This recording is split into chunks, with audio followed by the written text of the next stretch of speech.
നമസ്കാരം.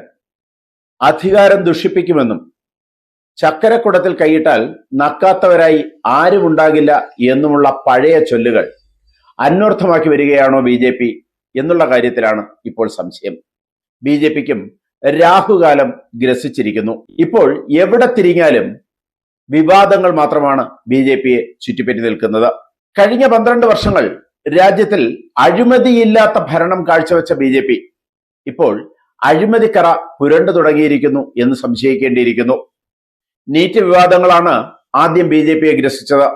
ബി യഥാർത്ഥ പ്രതിച്ഛായയിൽ വളരെയധികം മങ്ങലുണ്ടാക്കിയതാണ് നീറ്റ് വിവാദങ്ങൾ.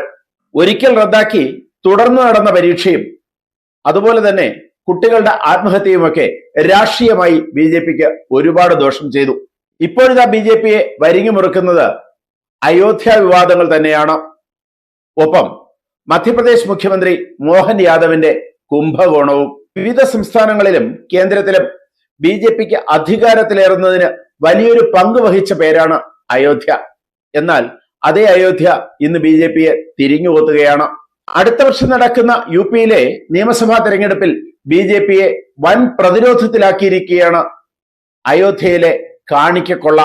ഇക്കാര്യത്തിൽ ബി തന്നെ 2 തട്ടിലാണ്. കഴിഞ്ഞ പാർലമെന്റ് ഇലക്ഷനിൽ ബി അധികാരത്തിലേറി.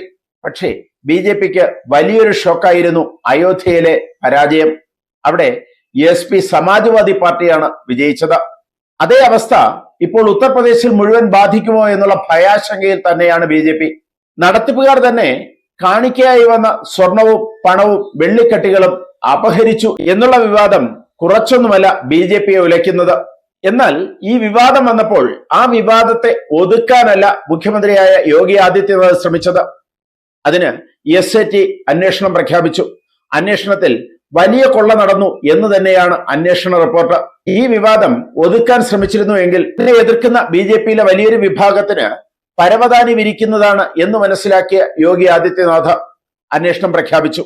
എന്നാൽ ആ അന്വേഷണത്തിന് എതിരെയായി ബി വലിയൊരു വിഭാഗം.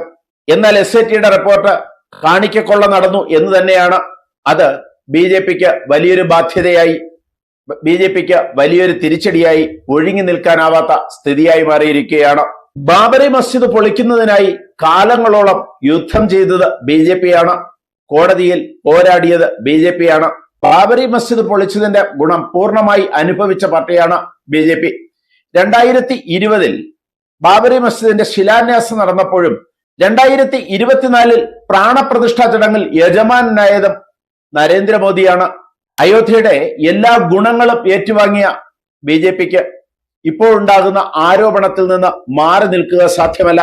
പ്രത്യേകിച്ചും വരുന്ന വർഷം യുപിയിൽ നിയമസഭാ ഇലക്ഷൻ നടക്കുന്ന സാഹചര്യത്തിൽ അവിടുത്തെ ജീവനക്കാരാണ് അഴിമതി നടത്തിയതെങ്കിലും ബി സംബന്ധിച്ചിടത്തോളം ഇത് ജീവനക്കാരുടെ അഴിമതി മാത്രമല്ല.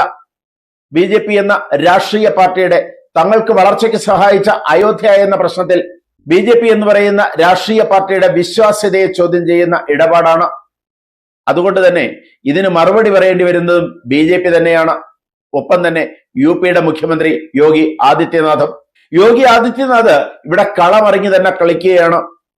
തനിക്ക് എതിരാളികളായി ഒരു വിഭാഗം ബി എന്നും അവർ തനിക്കെതിരെ നീങ്ങാൻ സാധ്യതയുണ്ട് എന്നും മനസ്സിലാക്കിയ യോഗി ആദിത്യനാഥ് സംഭവത്തിന്റെ നിജസ്ഥിതി പുറത്തു കൊണ്ടുവരാൻ തന്നെ തീരുമാനിച്ചിരിക്കുന്നു. അതിനാണ് SIT അന്വേഷണം പ്രഖ്യാപിച്ചത്. ഇതിനിടയിൽ ബി കൂടുതൽ ആഘാതം ഏൽപ്പിച്ചുകൊണ്ട് ബി മുൻ നേതാവും സഹയാത്രികനുമായ സുബ്രഹ്മണ്യൻ സ്വാമിയും പ്രസ്താവന ഇറക്കി കഴിഞ്ഞു. നരേന്ദ്രമോദിക്കാണ് ഈ കൊള്ളയിൽ പങ്ക് എന്നും, അല്ലെങ്കിൽ ഈ കൊള്ളയിൽ നിന്നും നരേന്ദ്രമോദിക്ക് ഉത്തരവാദിത്വം ഒഴിയാൻ കഴിയില്ല എന്ന സുബ്രഹ്മണ്യൻ സ്വാമിയുടെ പ്രസ്താവന ബി ഏറ്റ തിരിച്ചടിയാണ്.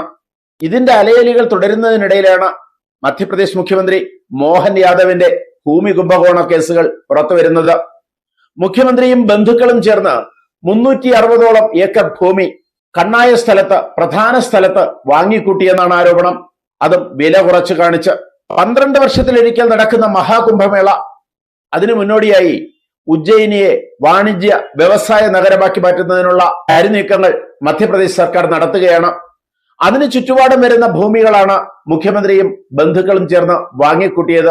ഭൂമിക്ക് ഭാവിയിൽ പൊന്നും വില ലഭിക്കുന്നതിന് ഈ ഭൂമിയോടടുത്ത പ്രദേശങ്ങളിൽ ഹൈവേകളും വ്യവസായ നഗരങ്ങളും പാർക്കുകളും ഒക്കെ ഉണ്ടാക്കാൻ മുഖ്യമന്ത്രി മുൻകൈയെടുക്കുന്നു എന്നും ആരോപണമുണ്ട്. മുഖ്യമന്ത്രി മോഹൻ യാദവും കുടുംബാംഗങ്ങളും അവരുടെ റിയൽ എസ്റ്റേറ്റ് കമ്പനിയും ചേർന്നാണ് ഇത്രയധികം വസ്തുക്കൾ വാങ്ങിക്കൂട്ടിയത്. അതും മോഹൻ യാദവ് മുഖ്യമന്ത്രി ആയതിനു ശേഷം. മുഖ്യമന്ത്രി മോഹൻ യാദവിന്റെ പേരിൽ ഉജ്ജയിനിയിൽ 17 ഏക്കർ ഭൂമി, ഒപ്പം തന്റെ കമ്പനിയുടെ പേരിൽ 39 ഏക്കർ ഭൂമി, ഭാര്യ സീമ യാദവിന്റെ പേരിൽ 10.5 ഏക്കർ, മകൻ വൈഭവ് യാദവിന്റെ പേരിൽ 16 ഏക്കർ ഭൂമി, മകന്റെ ഭാര്യ ശാലിനി യാദവിന്റെ പേരിൽ 10 ഏക്കറിലധികം ഭൂമി, മുഖ്യമന്ത്രിയുടെ മൂത്ത സഹോദരൻ നാരായൺ യാദവിന്റെ പേരിൽ, അതുപോലെ ഉടമസ്ഥതയുള്ള ഒരു സ്ഥാപനത്തിന്റെ പേരിൽ 19 ഏക്കർ ഭൂമി.